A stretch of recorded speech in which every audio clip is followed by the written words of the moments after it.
Everybody,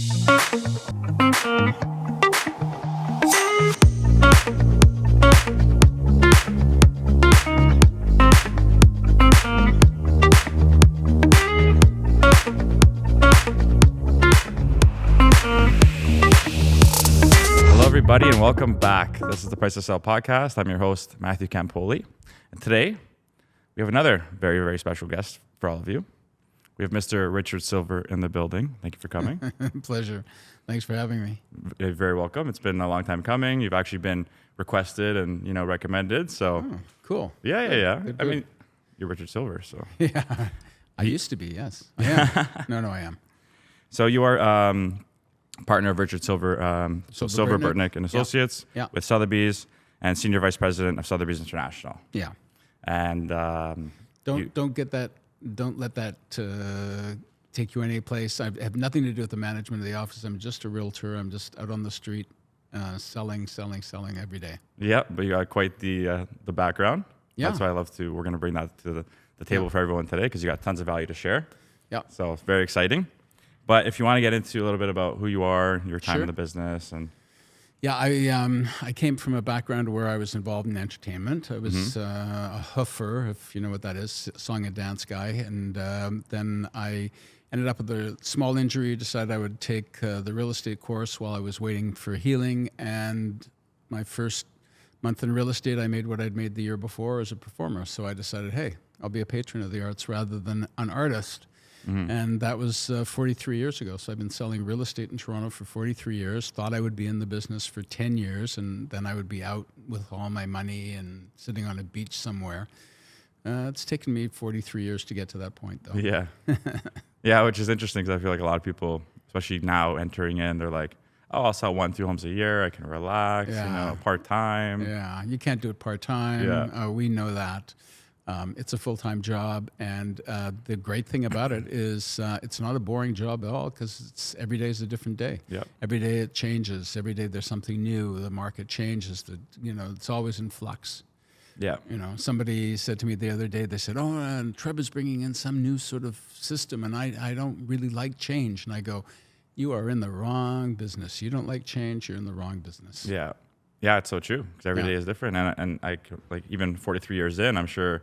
It's always something new and exciting, right? Yep. There's and that's what keeps it interesting. There's always something new, and we're going through some flux right now. So it's a bit of it's a challenge.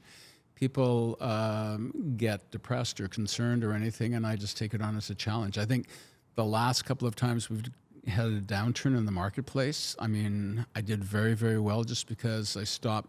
I realized what my job was. Yeah.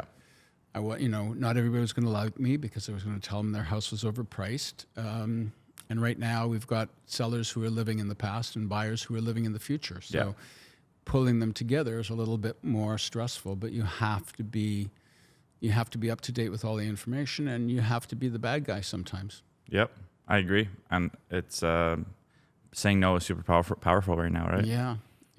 Sometimes you just have to say no. It's not going to sell at that price. I'd like to have a 28-inch waist.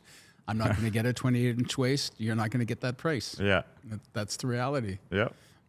Much as we'd like it. It's very true. Yeah. Very true. So I'd love to talk about, going back 43 years, how the world of real estate was then. Oh my God. Versus now. I mean, it's just interesting to me. Oh my God.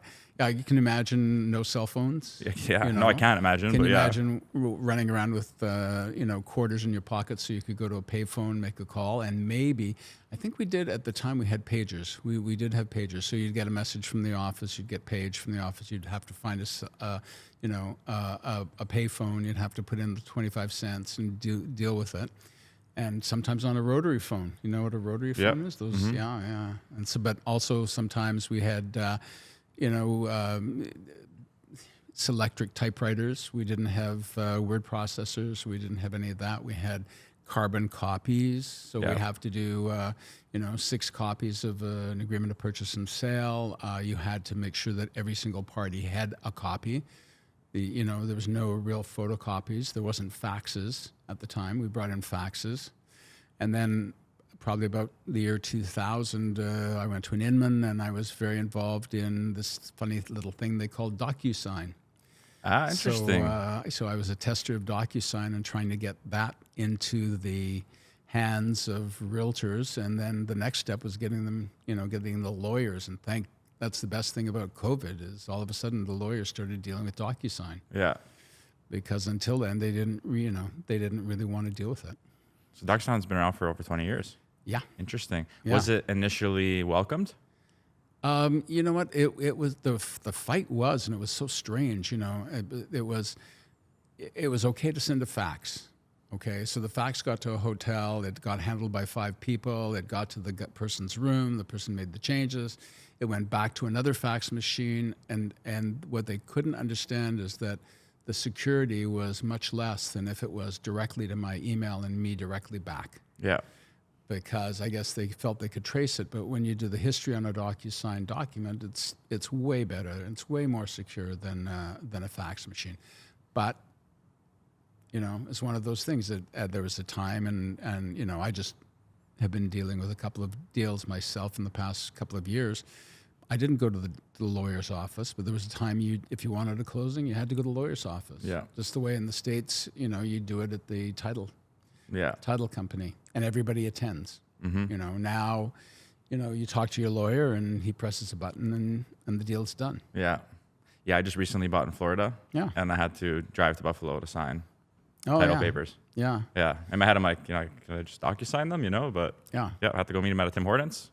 Well, Funny enough. I just bought in Puerto Vallarta, so you can Oh, imagine that was a nice. really interesting thing. And I'm renovating now. Oh, awesome. And the interesting thing about Puerto Vallarta is everything is built out of concrete, so you don't have any drywall. So everything, want to put in a line, and you want to replace the wiring and the plumbing, whatever. I mean, you have to create these, these currents between, in the cement. Yeah. And then put in the pipes and everything, and then fill them in, and then it's quite labor intensive and also noisy. Yeah. Lots of drilling. So For my sure. neighbors do not like me at the moment, but it's got to be done. You got to brush up on your Spanish. Well, they're mostly non-Spanish, but I am brushing up. I'm taking Duolingo. I'm doing my thing. Love it. Yeah. So I want to jump into something we spoke about earlier, but networking. Yeah. For you, it's you look at it as maybe one of the most important parts Oh, of the yeah. business, Definitely right? a big part of my business. Right. And to date, even Yeah. though everything's so accessible, people are so accessible, but I agree too. I'm big on networking. That's why I do this. Yeah. So I'd love to talk about how Sure. important networking is for Sure. real estate. So first of all, I will go to the opening of an envelope. That's pretty bad, but it's true. I will go to as many events I get invited to as possible. And I like dealing with other realtors. I really do. So years ago, I think I went to the second Inman, and I went to NAR, and I was involved in the international group at NAR, and I was president of TREB, and I was president a director at the Canadian Real Estate Association. But a lot of that had to do with not just business. I mean, I felt like I needed to give back to the community, but also there was a great part of it that was the networking. If somebody calls me and says, do you know an agent in Moncton, New Brunswick? I can pick up the phone, I can call a friend, I can put them in touch, and it all works out really well. But I moved to Sotheby's about 10 years ago, and one of the great things about that company is it really treats the referral business as a major concern. So they have a whole, each office has its own referral officer, and you do a lot of things agent to agent within the company. People are moving. You've got feeder. Like, look how many of our clients in Toronto have places like yourself in Florida, in California, in Puerto Vallarta, in Arizona. So being able to say to a client, I have the best agent in Florida for you to talk to, in Naples, whatever you're going to, and this is who it is, and it ends up being a referral back to you. It's a wonderful way of doing business. For sure. Yeah. So do you, I guess, like referrals, I'm a big believer in them because, Yeah. I mean, it's a simple, it starts with the networking, starts with the relationship, and then it's a simple just, hand off and... Yeah, but it's also you're keeping yourself at the center of the transaction. It's true. You know, you're a part of the transaction, and Yeah. a lot of times agents say, "Oh, no, I'm not going to," you know. But the reality is, it benefits. It does benefit. Your client loves you for it. Your client will pick up the phone and call you again when they're thinking of doing something else. And hopefully it's when they're thinking of selling their house and moving to a condo or whatever they're trying to do. So being a source of referrals is great. Yeah, I agree. Yeah. I agree. And how would you say one can go about and build that international network? Well, first of all, you have to get out there. So you have to go physically to some places, you know, depending on who you're working for. You know, there's the NAR events, there's CREA events, there's AREA events. There's one coming up soon in November. There's Inman. I've been an Inman follower for a long time. Just keep your eyes open for what's happening.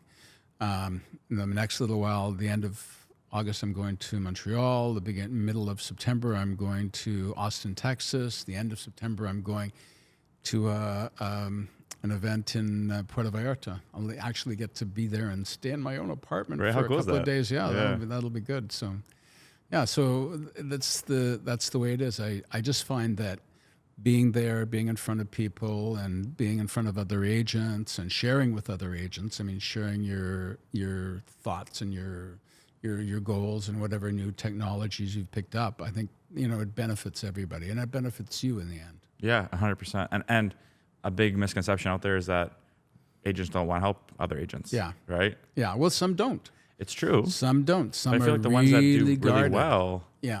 are the ones that I want to help. Yeah. Right? The ones that do really well are always sharing. Yeah. Always sharing. They don't hold things back, and and people feel confident about calling them, and they share information with them. Yeah. One of the things years ago, people used to, we're talking like 30 years ago, every time I did an open house, and I loved doing agents open houses, I would serve food because I got people to come, they'd start talking, they'd, share information. I picked up on information. I could share information with them. And, it became a bit of an event. And it was very, very beneficial for my business. After COVID now, I'm looking forward to getting back to those agents open houses. Yeah. And I think everybody should. That's a big part of the business we've been missing over the past couple of years. I think we have to get back to that, meeting clients and meeting other agents and sharing information. Yeah, I think it's super important. Yeah. I mean, that's why I do this. Yeah, be the source. Yeah.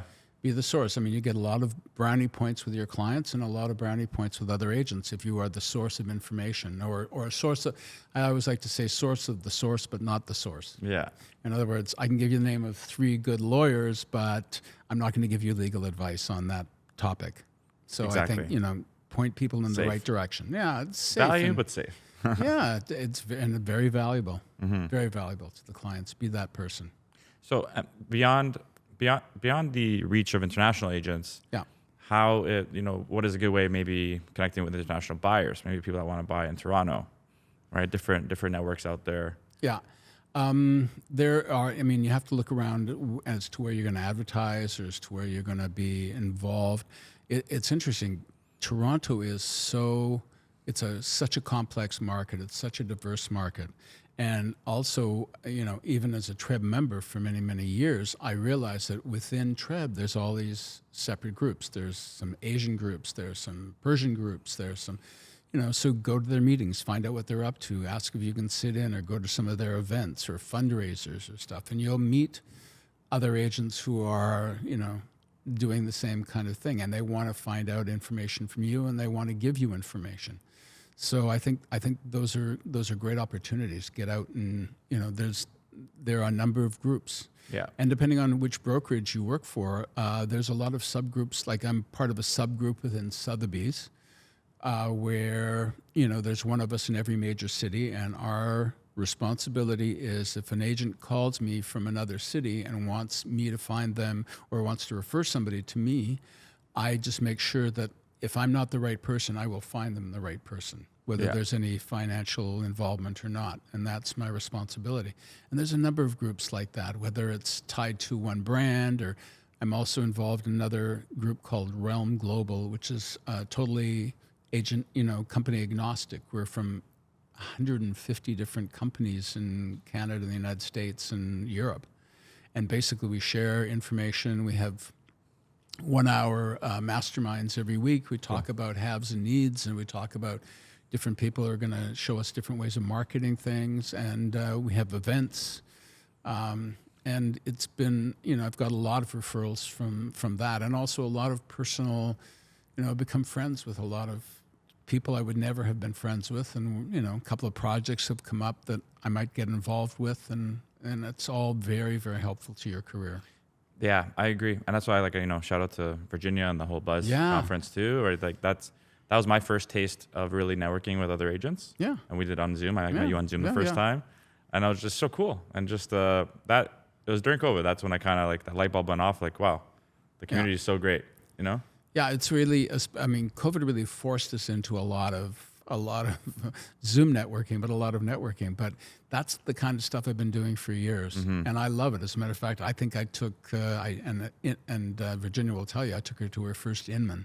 Okay. And those are conferences. They're held twice a year. Now it's in Las Vegas. It used to be in San Francisco, which was a little bit cooler in the middle of the summer than last week was. But the other one is in New York at the end of January. Great time to be in New York. You can always see a couple of shows, but the event starts around 7:30 in the morning, finishes around, by the time you've done the evening parties and everything, you're pretty much bagged after 3 days of networking. But during that period, you meet a lot of people, you establish friendships, and you become the go-to person. Yeah. And being the go-to person when you may be a feeder city for people moving to Toronto or moving from Toronto to Florida, that happens, and that's the person you want to be. You want to be that point person. Yeah, it's awesome. So much extra business from that. Yeah, and totally deductible. Yeah. Totally Amazing. deducted. It's your prec pays for it. Yeah, it's exactly. So I actually want to segue into luxury now. Yeah. Because you do a lot of it. Yeah. And, we'll start off remaining on the topic of networking. So how is networking in that kind of space? Higher net worth individuals.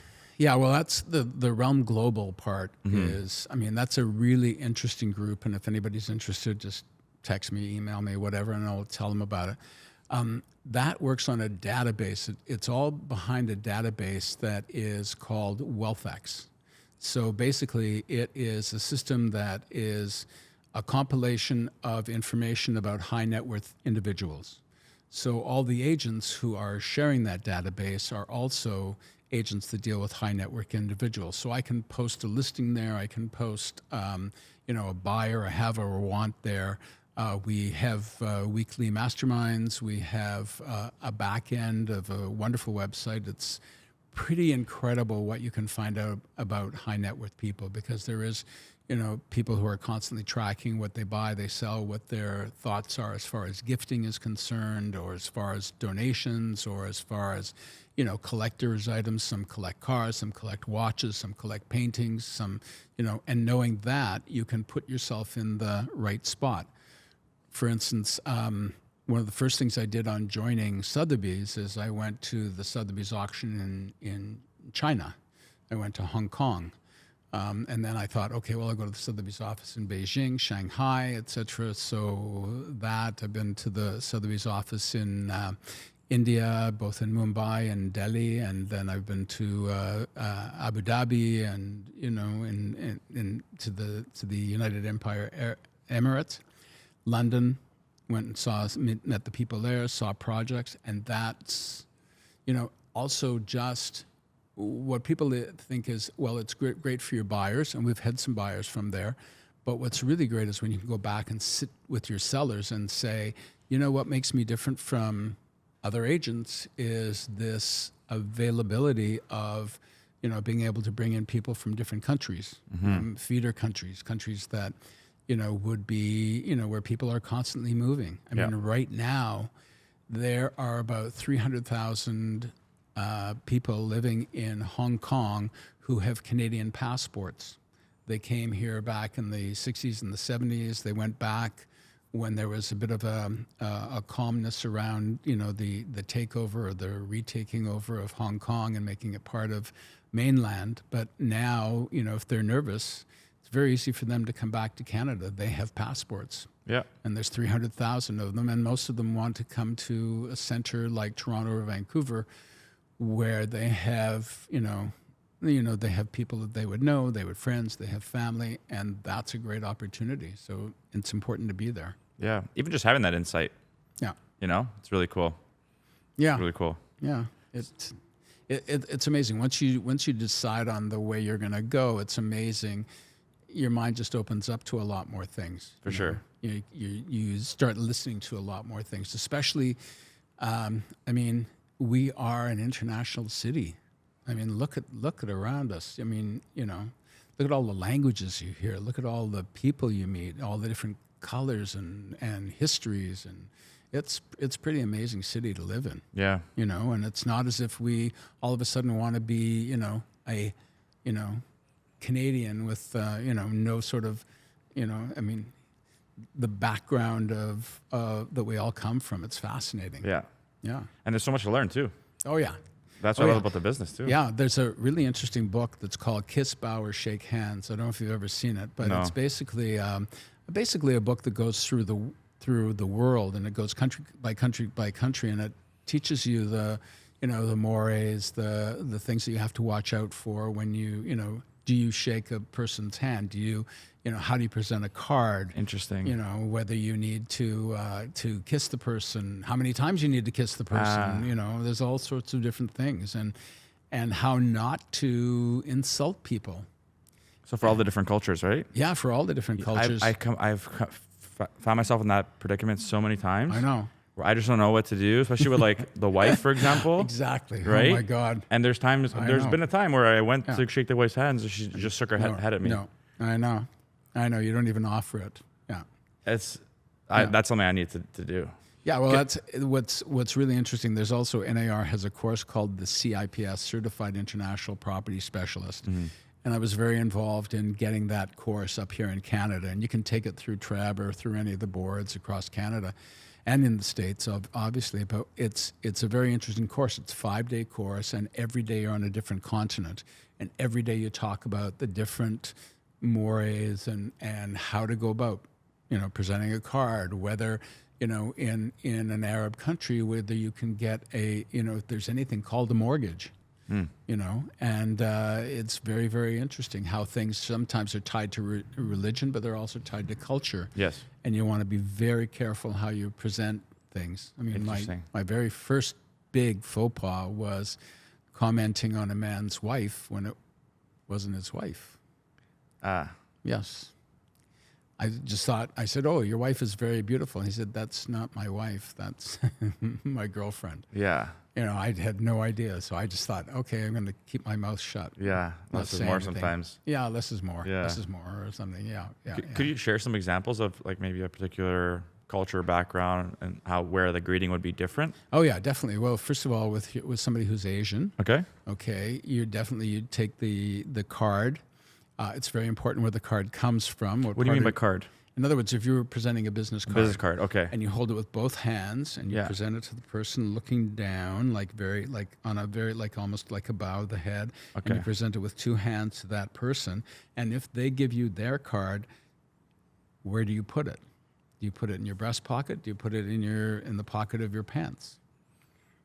What's the right answer? I think you put it in your breast pocket. Okay. It's the best place to put it. What if you don't have a pocket there? Yeah. In that moment. You hold on to it until you can hide it someplace. Okay. But you definitely, when they give it to you, you look at it and you read it first. You don't just take it. So they give it to you with two hands, you take it with two hands and you read it.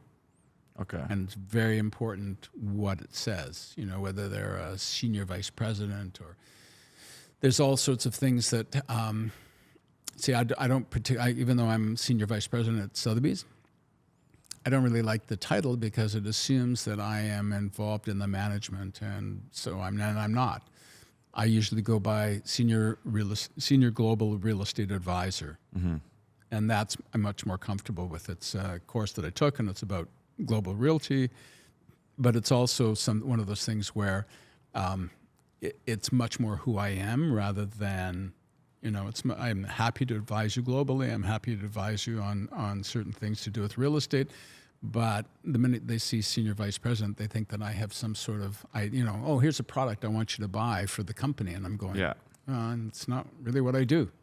Yeah. So yeah, that's it does make a difference. So and titles are very important. You know, and as you say, somebody from one of the Muslim countries, you would never shake the woman's hand, you would never offer to. But in certain cultures, you know, a man sees a man, gives a kiss 3 times on the cheek. Yeah. Very positive, very, you know, especially if they're friends. But even so, and you know, the hugs are different, especially now since COVID. Yeah. You know. Yeah, I'm like the most awkward guy. Yeah. With different situations. Yeah, you don't know what to do. No, I don't. And I feel like sometimes like I won't even go shake the wife's hand. Yeah. But then she kind of looked at me like, "Why aren't you greeting me?" Yeah. So what's this book called? Yeah. Oh, and also, you know, if you're offered something to drink, you wouldn't choose alcohol Yeah. in certain houses, and you definitely take your shoes off. And you know, those are very, very important, especially in an Asian family. You know, you always take your shoes off. Yes. Yeah. Interesting. Yeah, I've been to like, you know, client like a closing, kind of like a housewarming party. I got my client's house. Yeah. They invited me over, and it was the segregation. Like I was downstairs with the men. Yeah. Women were upstairs. Yeah. It's interesting. It's Yeah. interesting to experience those things and see how the And understand them and where they come from. Yeah. As well, and where they come from is you know, you know, I found especially the one around financing, when you get into the Muslim countries, you know, financing is a whole different bag. Yeah. You know, they don't really do mortgages at all. Is it because it's more cash? It's more cash, and it's also I think there's some sort of stipulation within the Quran about lending and Interesting. lending people money. So, yeah, Interesting. yeah, So many different yeah, points. yeah. Yeah. You know, I have a friend of mine who's Saudi, and his father has 5 wives, Yeah. and he's one of 15 kids, and they were all raised in separate houses, and he doesn't know the other kids really the True. way if they were all living in the same house. So Yeah. he knows his brother and sister, and they live in one house, and his father's other wives in different properties. That's probably just normal. Oh yeah, it is. Yeah. Yeah, and if that's the situation as well, what I didn't know is if the father goes out and buys one wife a house, he has to buy the other wives houses. Buys one wife a car, he has to buy the other wives a car. That's a good client to have. Yeah. Right? Yeah, it just doesn't happen here in Canada. Though. Yeah. I don't think it's considered legal here in Canada. Although who knows? You know? Yeah, for real. Who knows nowadays? Yeah. I want to get into just our last segment here, into just some technology. I mean, that's something I feel like you're passionate about. Yeah, I am. I've always been passionate about technology. Anything that can make my life easier, I love. Yeah. And that's the reality. It's totally self-centered, you know. So if you can show me something that's going to take, you know, spare me some time, that's really, really important to me. Or if it puts me a little bit, you know, in front of what the other agents are doing. And in reality, that's not really hard if you just keep watching. Yeah. You keep seeing what's out there. One of the things I like about Inman is when I go there, there's always some new stuff. There's always some stuff that is successful. There's stuff that isn't successful. I mean, I've seen so many new shiny toys that just have not come to fruition at all. But it's still a very interesting project and process to watch them develop and to see if they are going to become part of our lives and part of our business. And let me see, the big thing these days is AI. Yeah. You know, there's one company I'm now using called Studeo or Studio. They call it Studio. I like to call it Studeo because it's spelled STUDEO. Okay. .com. And they have AI that looks at the photographs and creates a story around the photographs. So if you send them photographs of a kitchen, it'll tell whether they are stainless steel, and it'll tell them a bit of a story. So what I'm trying to do more and more in my listings is, rather than just say, you know, 3-story, 4-bedroom, blah, blah, blah, blah, blah, to tell the story of, you know, of where the owners, you know, and I say to them, tell me where you really enjoyed the house. Mm-hmm. What did you love doing in the house? Yeah. Where did you like to sit when you're having a coffee? You know, tell me the stories that you have from the house. And then I take that information and I create a background, and then I use it in all the videos. And we've recently hired our own videographer and photographer just to have some sort of continuity. Yep. You know, Very important. It's very important. And so he's doing, videos of us. He's doing videos of my move. I'd moved recently. He was doing videos of our downsize and declutter, and so I use a lot of video, and I like that because it also gives people an idea of my personality, so that by the time I actually go and sit down with them, they know me. Yeah. Yeah.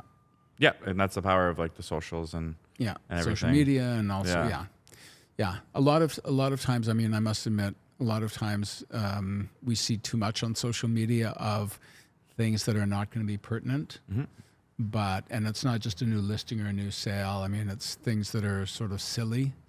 But I mean, I love TikTok. I love Reels. I think that I have to figure out ways of making it more business and yet fun at the same time. Well, I mean, if I can promise you, if you did a reel on the different cultures and greetings and stuff, I'm like, I just want to keep talking about that, to be honest. Yeah. I think a lot of people probably found a lot of value in that too, because I feel like we've all probably been in that situation. Oh yeah. So something like that would probably do very well and engaging for people. Yeah. Yeah. No. It's it's one of those things you have to, that would be good. I'll work on that one. Yeah, there you go. Yeah, Instagram Reel. I'll look out for it. Okay, good. Perfect. And as we end off here, I would love your insight into the current market. I feel like, with 43 years of experience, you've definitely seen cycles, right? Yeah, and you've seen cycles, and I'll tell you, I'm not really worried about this one, and I'll tell you why. The biggest thing is the cycles I've been through, people were really struggling with jobs, and they didn't have the money to pay their mortgages. Yes, they were not happy if the mortgage went up or if their gas prices went up, but they had a job. Yeah. And that has not yet happened in the economy. I'm not too sure. I'm hoping that, the inflation or whatever we're dealing with is not going to cause a lot of issues farther, as far as job loss is concerned. I mean, I'm not thrilled about paying more for gas, but I'm paying it, because I have a job. I have, and I think that's the difference. I can remember pulling up to visit clients, and they had to sell the house because the husband lost his job and the wife lost her job. Yeah. Yeah. And big difference. that was pretty sad. Mm-hmm. And the rates were way higher. I mean, right now, let's get a grip, Yeah, we're not happy with the rates, but they're still really low compared to what they've been at other times. They're still really low when they get up around, 17, 18, 19%, as I've had in my life, And also, prices went up incredibly in the past year. They went up 20%, and the past year and a half, they went up 20%. Now they're down 11 or 12%. Hello. Yeah. They're still up. They're still up, and you just have to get used to the fact that, maybe your sellers are not going to be happy with the price that you're going to have to put the house at or the property at. But the reality is that's your job. And your job is to not sugarcoat things. Your job, maybe I have to be the second or the third agent who's going to list it. Yep. But I think you just have to tell people the truth as you know it. You have to do your assessments. You have to make sure that you're not, telling people what they want to hear rather than what they need to hear. Yeah. And so I think there's still a lot of opportunity in this market. There's going to be a lot of agents leaving as well because they've only known a market where if they put a price on a property, they got more. Exactly. And now it's going to be, don't huddle, don't get it under the blanket and pretend you're not there. You've got to be there, and you've got to call your clients every day and talk to them. Yeah. And tell them, the communication, and tell them, whether we like it or not, the market has changed. What can we do to make sure that you're the first at the cash register? Yes. You want to be the first of the line of the cash register. And this whole thing of, we'll wait until September, October, or maybe we'll wait until next spring. When the market slips, it continues on a downtrend, usually for about 2 or 3 years, and then takes another 2 years above that to get back to where you were. So, if you want to stay in the house for 5 years, fine, you'll be fine, But if you have things that you need to do or reasons that you need to move, then you're going to have to be a little bit more adventuresome with your pricing. So do you think this I guess, correction, this kind of market that we're in, How long do you see this continuing for? Yeah, probably about a 3-year downturn and about a 2-year upturn Interesting. is historically what happens. Interesting. But, it can change. It really depends on, but I think you're going to see another increase in the rates. Yep. And there will be people who will find it, they'll make it reflect on the prices they're willing to pay. Mm-hmm. But there are, at the end of the day, people still need to sell and people still need to buy. They always have reasons for it. And, it's not going to be the crazy market it has been for the past 2 years, but that wasn't real. No, it was true. It was not real. I mean, it was crazy. Mm-hmm. And that always happens. We go through this crazy market, and then all of a sudden it starts going back to normal, but people think that normal is way down from where it was, and normal is, some sort of shock point. And the reality is it's not. It's just normal. Yeah. And we're getting into a normal market. We're going to be able to do the job of negotiating. Yep. And the first thing you do when you negotiate is you talk to your sellers and you talk to your buyers. But at the end of the day, always, always, always tell them that no matter what, market up, market down, if the house is the right house, buy it. Exactly. If it's the right house, if it fills all those, checks all those boxes, yeah, I mean, you can wait around for maybe something else to come up 2 years from now. But in the meantime, life is short. Yeah. God. It's so true. Somebody said to me the other day, oh, you should have waited for another 5 months before you bought those appliances because they'll be really, really cheap. And I'm going, yeah, that means I can't do the renovations to my kitchens for another 2 years. And, I'm not going to wait. So I walked into an appliance store. I said, don't show me anything that you do not have in stock right now, and I'll buy it. Yeah. And I did. I'm not going to wait. Yeah. No, I agree. Why wait? I agree. Everyone's trying to time this bottom or, it's all the news and the fear. And it's just, it's interesting to see the psychology. Yeah. But I agree. It's like you just got to take a step back. And I tell my clients the same thing all the time. You love this house, especially you're in here the next 10, 15 years. Yeah. Your family happy. Yeah. Buy it. I always point to my ring. Yeah. Okay, so it's got gold and it's got diamonds. Yeah. And daily the price of this ring goes up and it goes down, goes up and it goes down, and it changes. Gold and diamonds change in value. But the reality is it talks about a relationship, and that relationship doesn't change in value. It's true. So it's really, really important. Don't, there's going to be, changes in the marketplace. Yeah, sure. But in the meantime, do you walk in that property every night and go, oh my God, I love this. I'm so happy to be here. Right. This makes me feel good. Mm-hmm. Exactly. So that's certain priceless. certain things you do. I mean, I've done a couple of things in the past year that I thought I would never do, and I just did them because life is short. Yeah. Go ahead and do it. Yeah. Cannot agree more. Yeah. Only go ahead live and once. do it. Yeah, and if it costs you too much, you'll make a little, you work a little harder, you make a few more deals, and it'll get looked after. Exactly. Yeah. Especially in our industry. Yeah. Yeah. Yeah. I mean, especially over COVID, I mean, we lost a lot of people. We saw a lot of, tough, it was a tough 2 years. And, there's still people who are dealing with the COVID and the hangover from COVID and stuff like that. But it's, you just got to get out there and start living again. Yeah. And hopefully we've learned from this situation that, it's interesting now that so many people are working from home.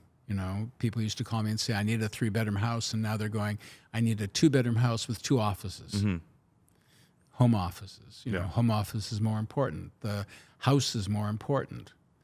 And, lifestyle is a really big thing. Do I want to spend the rest of my life working crazy hours and being all the time and not being with my family? No, I want to be with my family.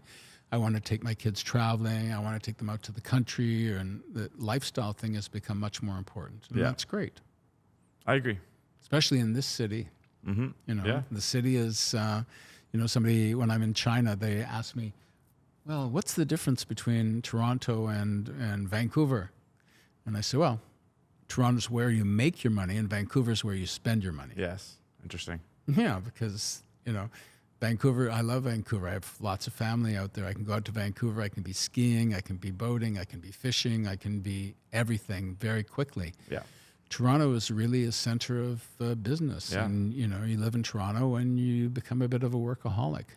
That's easy. Yep. Yeah, very easily Oh, done. yeah. That's the biggest. Stuck in the trap. That's the biggest disease in this. Stuck in the trap, stuck in traffic. Yep. Stuck in a lot of things. Yeah, but it's there is a reason for you to be here, Yep. and then you bought in Florida. Yeah, I'm trying to think now. Yeah, I'm trying to take this whole perspective and vision and Yeah. implement it now. Yeah, I mean, working, it's funny. For years and years and years, people would say to me, well, you go on these trips and I always plan ahead. And I plan ahead for like a trip or a holiday. And I know that I'm going to have this wonderful thing to look forward to. And I work towards it every single time. Yeah.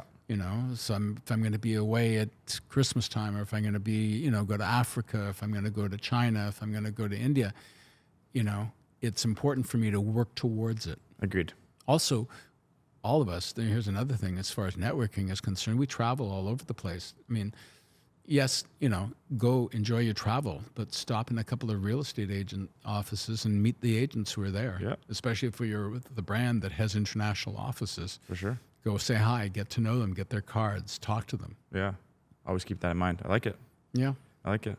Well, Richard, we've reached the end here. Pleasure. You've been awesome. Thank you. Thanks so much. I've had fun. Yeah, I mean, since I would love to have you maybe, to a new agent out there or someone getting into the business, what would maybe be like one piece of advice you would give them? Yeah. What would I give them? Yeah, piece of advice. You know what? In my first couple of years, I would just tell them to keep your head down and keep working, and don't look at what other people are doing. Just focus on yourself and what you're doing, and try not to get up and down about the business. Just keep working. Yeah. Keep doing those, whether if you do open houses, if you do door knocking, if you do cold calls, or if you call out your clients, just keep working. Also, if you need some help motivationally, there's, Ninja program is great. There's, a couple of other people who are giving, wonderful courses. But basically, keep your head down and work for a couple of years without even looking up to see what everybody else is doing. Agreed. Stay in your lane. Yeah, stay in your lane. Stay in your lane, work hard. And, you can always watch to see if you think somebody else is doing something that's been very successful, but don't compare yourself, say, okay, well, that person's doing that. That's great. Maybe it's going to work for me, but don't let yourself get down because you see what your best friend has done. Yeah, exactly. Because that can be you. Love it. Well, thank you so much. Pleasure. You've been awesome.